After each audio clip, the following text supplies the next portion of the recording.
I've done everything to fix my writing and publication problem. Have you ever had this thought?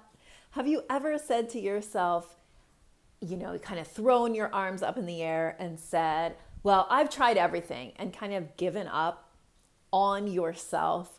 That's what I want to talk about today on the podcast. Welcome. This is Academic Writing Amplified, and I'm Kathy Mazak from Scholar's Voice.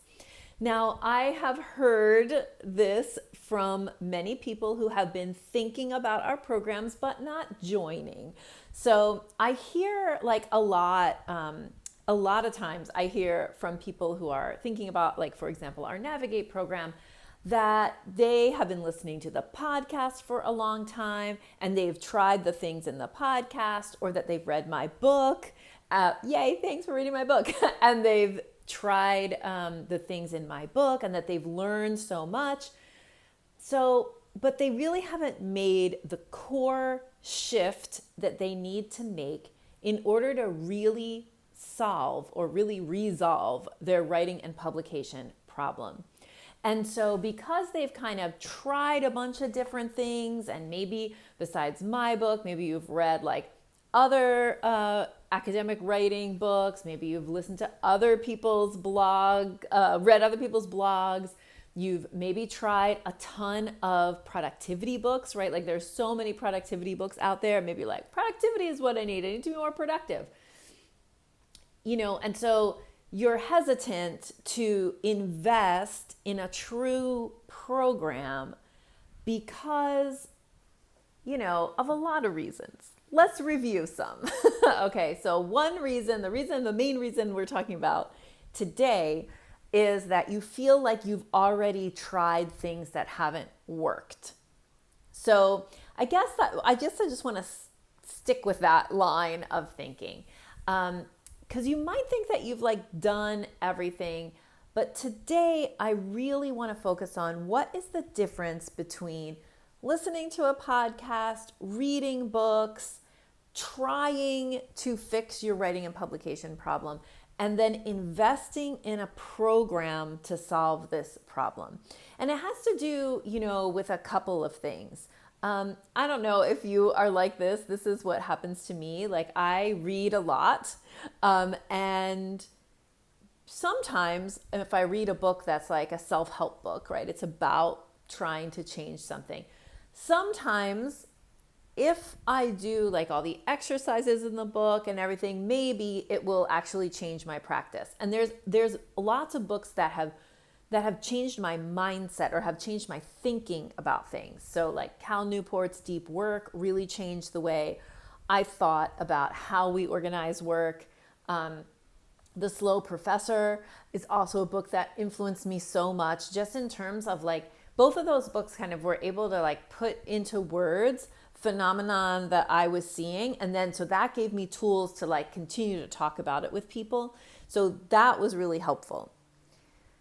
So reading books can be helpful, right? And especially if there's exercises in those books, you might do it for a while and maybe it will stick, but many times it doesn't stick. And I think the reason for that, and even with my own book is meant to be an introduction to the mindset shifts that you have to start to make if you want to make time to write, which is the very core of what our programs are about. But I remember when I sat down to write the book and plan the book, I was I'm going to put my whole Navigate program into this book. And it was such a naive thing to think. One, the book would be so long. And also the kinds of things you do in the Navigate program they don't lend themselves to just a book write-up. And that is why we have coaching that goes along with the material, the video material and audio material in our Navigate program and in all of our programs, that there is a live component to it. There is this interaction, there is community, there's a professional coach who is helping you to do or supporting you through doing the work of the program. And I don't think the book does that. Even though I'm totally want you to read the book and I think that it will help you, it's not going to solve, it's not going to fix your writing and publication problem. So if you're telling yourself, oh, I read Kathy's book, so she doesn't really have anything else to offer, or like I read Kathy's book and I failed at implementing the things that she talks about, if that's what you're thinking, that is erroneous thinking. Okay, we're going to keep going down this line and figure this out. So the other thing that you might have seen, or you might have even participated in, like productivity advice, right? Sometimes our universities will bring people to campus or virtually or in person, and we'll learn some kind of productivity hacks or things like that.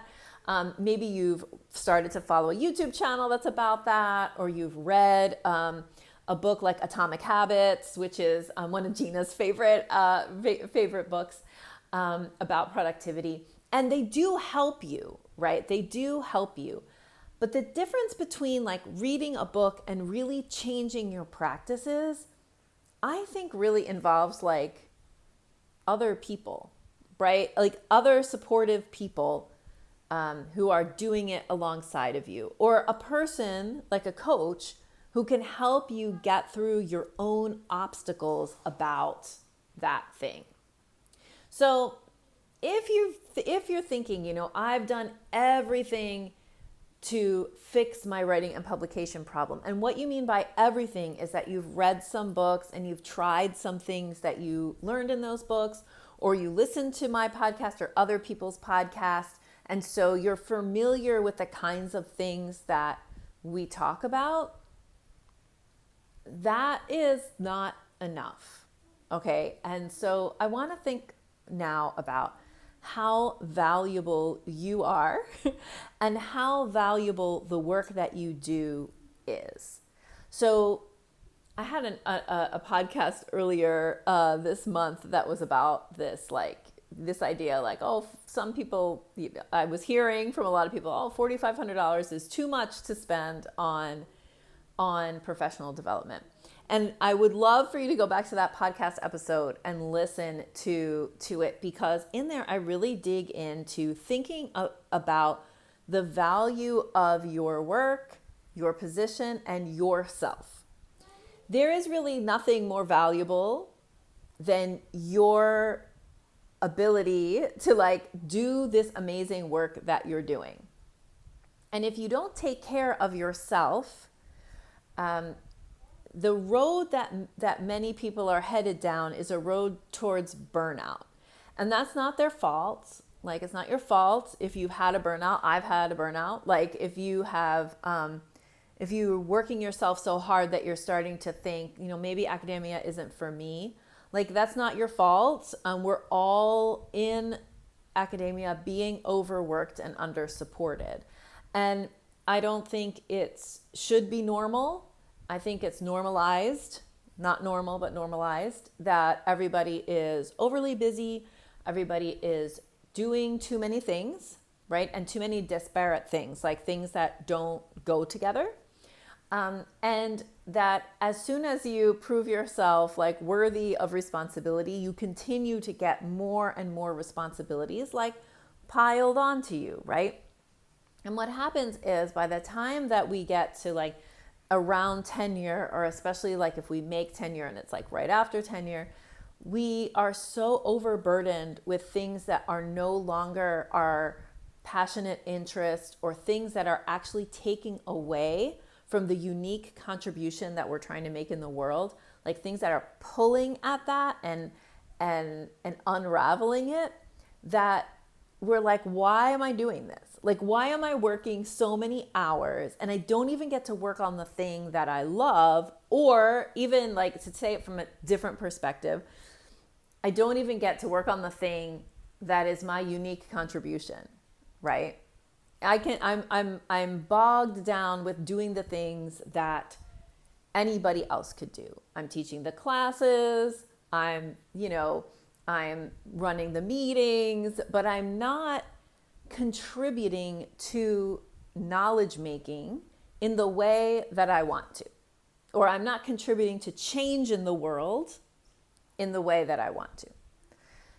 And if you are like that, then it is absolutely critical that you get some kind of support. Now, in academia, there's I think that coaching is becoming more and more known about and acceptable. Definitely, we're seeing inside of my business, we're seeing universities that have budgets very open to coaching, very open to paying for coaching programs for their faculty. So sometimes for universities that have a tighter purse strings, you have to do more convincing. But the top, the universities who are research ones and who are trying to create competitive programs and have world-class faculty, they are investing in coaching. It isn't a big ask for many of those universities to fund coaching programs for their faculty. So that, I think you can see that as one mirror or a window into a real change in our fields or a real change in our industry. And that is that coaching is something that is acceptable. It's something that people acknowledge, even if and especially if you are already productive and that your university already sees you as valuable and you are already making big strides, that even more so you should have coaching, because you could be doing everything in a much more sustainable way if you had coaching. And so going back to the title of this episode, right? I've done everything to fix my writing and publication problem. I want to ask you some questions to see if that's really true. All right. So this is a moment of let's just face facts, or let's just really say what it is that's keeping you from enrolling in a coaching program like Navigate. What is it that's really stopping you? Because I've tried everything is probably just a mask for something else. So here's the questions. The question is how far are you willing to go? To create what you want to create in the world? How much do you really want to make things different for yourself in terms of how your career is structured? And also for your field and for the contribution that you're trying to make. How much do you want to make things different? Another question, what are you willing to settle for? And what have you been settling for? So think about that for a minute. Have you been settling for writing with scraps of time? Have you settled for 60 to 80 hour work weeks? Have you settled for only writing on the weekends because that's the only time you can get to it?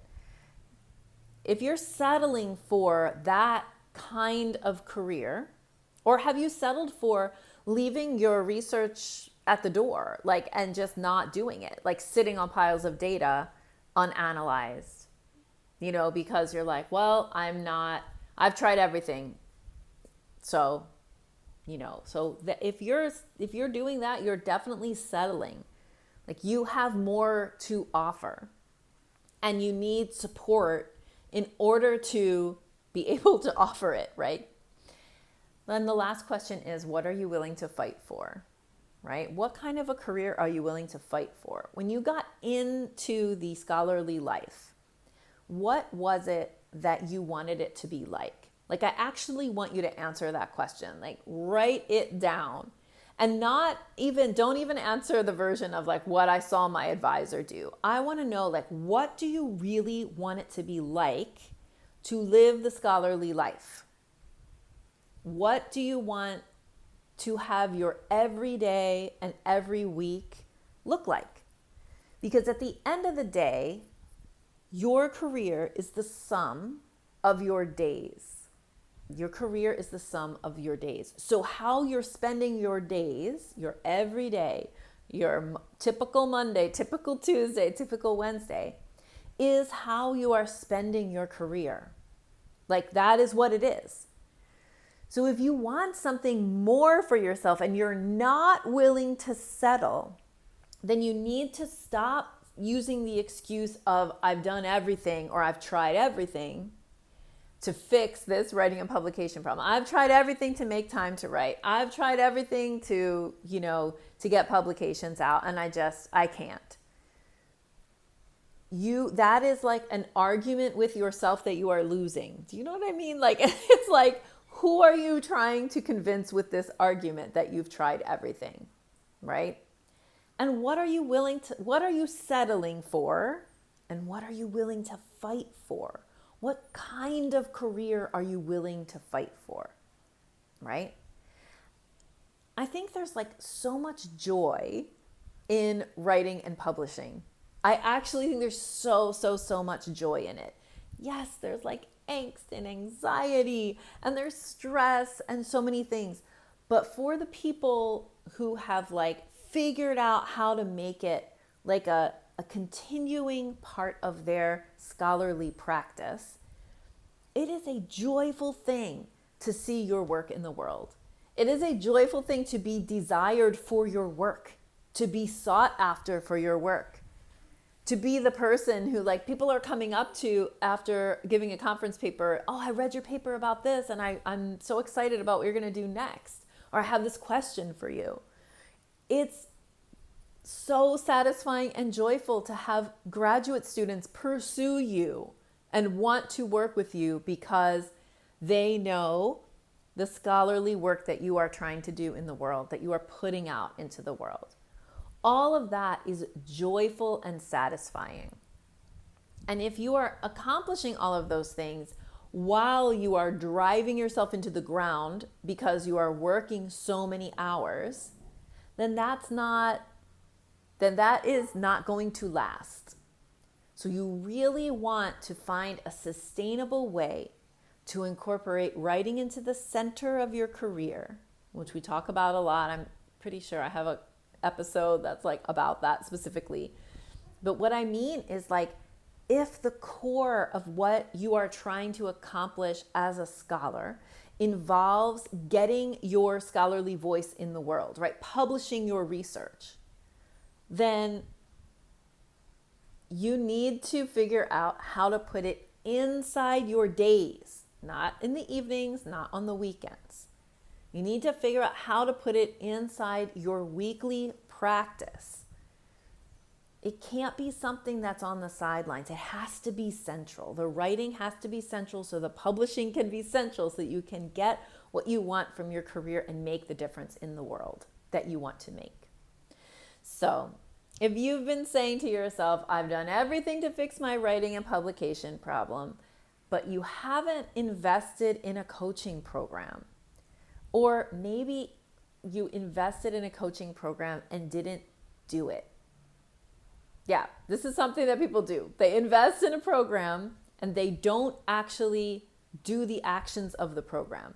One of the reasons that we have created a more rigorous application process for our Navigate program is because we want people who really want to get in, like who really are going to do it. We don't want people who are going to buy it and then say, I bought it, so I've done everything I can to fix my writing and publication process. No, buying it doesn't fix the problem.